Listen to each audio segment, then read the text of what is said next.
Vamos falar sobre o desvio maturativo ou desvio à esquerda. Os glóbulos brancos são divididos em granulócitos, monócitos e linfócitos. Os granulócitos são células que têm grânulos no seu citoplasma. São os neutrófilos, eosinófilos ou os basófilos.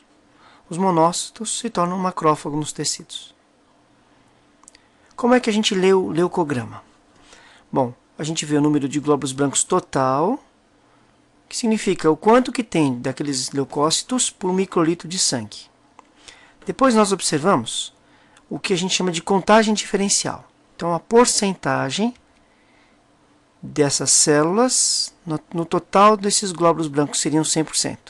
Então, por exemplo, nesse caso, nós estamos vendo 50% de neutrófilos, 4% de eosinófilos, 1% de basófilos, 30% de linfócitos e 15% de monócitos. Entendam que neutrófilos quase sempre significa os neutrófilos segmentados, ou os neutrófilos maduros, ou os neutrófilos polimorfonucleares. Para a gente interpretar o leucograma, nós precisamos dos valores totais. Então, nós temos que ter a multiplicação de 50 vezes 5.000 dividido por 100, que seria, então, a quantidade de neutrófilos por microlitro de sangue. Fazemos isso com os eosinófilos, com os basófilos, com os linfócitos, com os monócitos. Teremos aqui, então, a totalidade por microlitro de cada tipo de célula no sangue periférico. Devemos, então, sempre interpretar valores absolutos.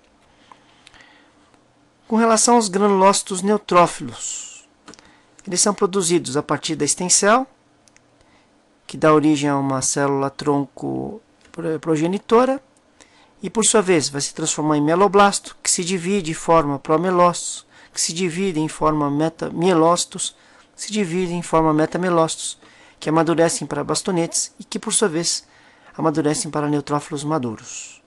Então observem a escala de formação do neutrófilo maduro. Quando o indivíduo tem um processo infeccioso, por exemplo, uma pneumonia, aqui vemos na base direita, teríamos então, histologicamente, a perda da estrutura alveolar, né, com a presença de plasma e de neutrófilos no espaço alveolar, dando o quadro de consolidação pulmonar. Então vemos que a medula óssea liberou neutrófilos, eles passaram pela circulação e chegaram até o pulmão para fazer o processo inflamatório.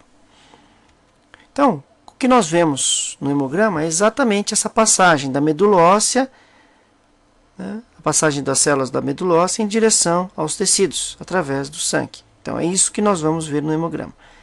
Aqui seria uma condição normal, onde a maior parte das células liberadas dos neutrófilos são os neutrófilos maduros, os neutrófilos segmentados, enquanto que as células mais jovens ficam na medula óssea em fase de proliferação e mesmo uma parcela de células que fica na reserva.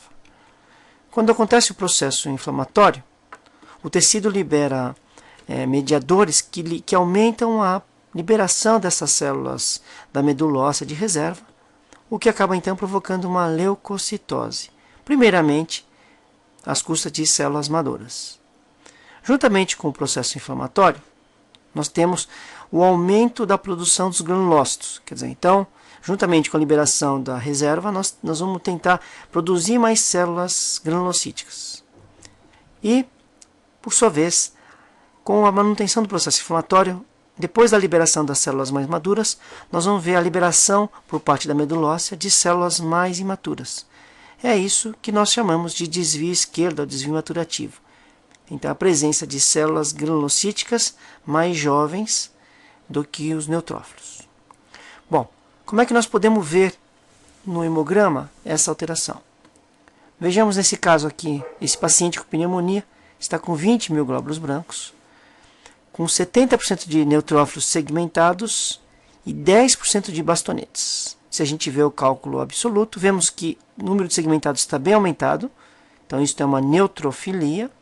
E vemos também que o número de bastonetes, de 10% em 20.000, dá 2.000 bastonetes por microlitro, que é bem superior ao nível normal, que seria 400. Então, Uma das formas de enxergarmos o desvio à esquerda é ver a presença de mais de 400 bastonetes por microlitro de sangue. Então essa é a condição diagnóstica de desvio à esquerda dentro de um paciente com quadro inflamatório e a medula óssea respondendo a esse processo inflamatório.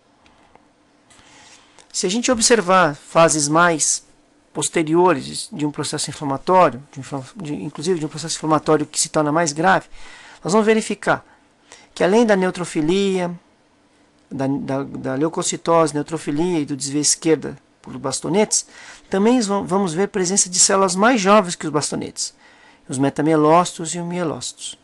Observe que para caracterizar um desvio à esquerda é necessário mais de 400 bastonetes, mas a presença de qualquer número de células mais jovens que os bastonetes também caracteriza um desvio à esquerda.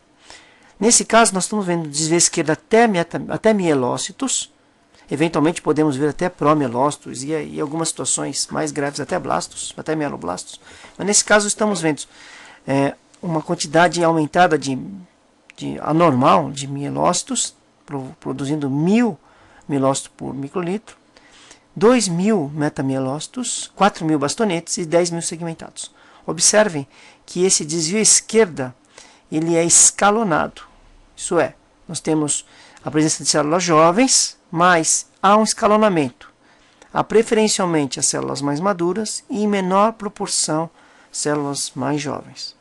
Isso quer dizer que a medula óssea está tendo uma liberação aumentada, uma produção aumentada, uma produção acelerada, mas ela está com a maturação presente na medula óssea, o que fala a favor de um processo maturativo na medula óssea. Aqui teríamos então um hemograma com uma neutrofilia inicial, então vocês estão vendo que a medula está liberando bastante neutrófilos, está bem maior do que o habitual. Vocês vejam que esse processo de neutrofilia aumentou e você começa a perceber então a presença de células mais jovens. Então, por exemplo, no caso aqui seriam bastonetes,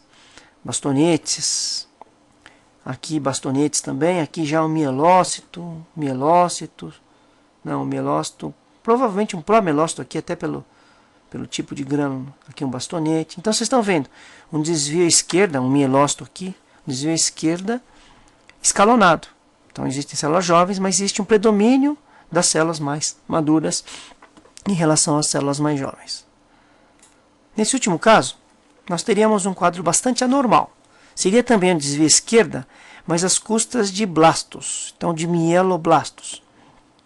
Um outro linfócito maduro, um metamielócito, mas a maior parte das células são células blásticas, blasto.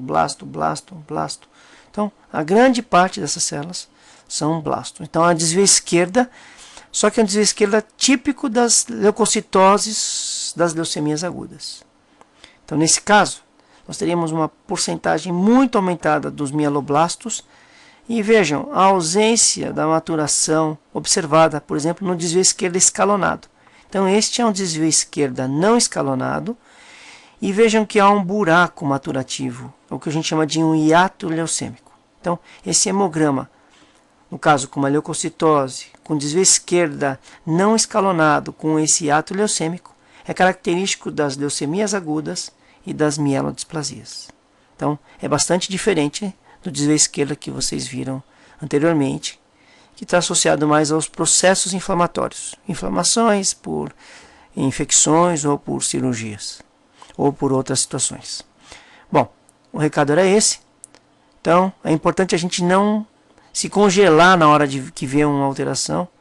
Aliás, muito mais importante do que saber interpretar um hemograma, é saber interpretar clinicamente os sinais e sintomas de um paciente. O hemograma pode ajudar bastante e o objetivo basicamente foi tentar desmistificar alguma coisa em relação ao desvio à esquerda. Um abraço, obrigado.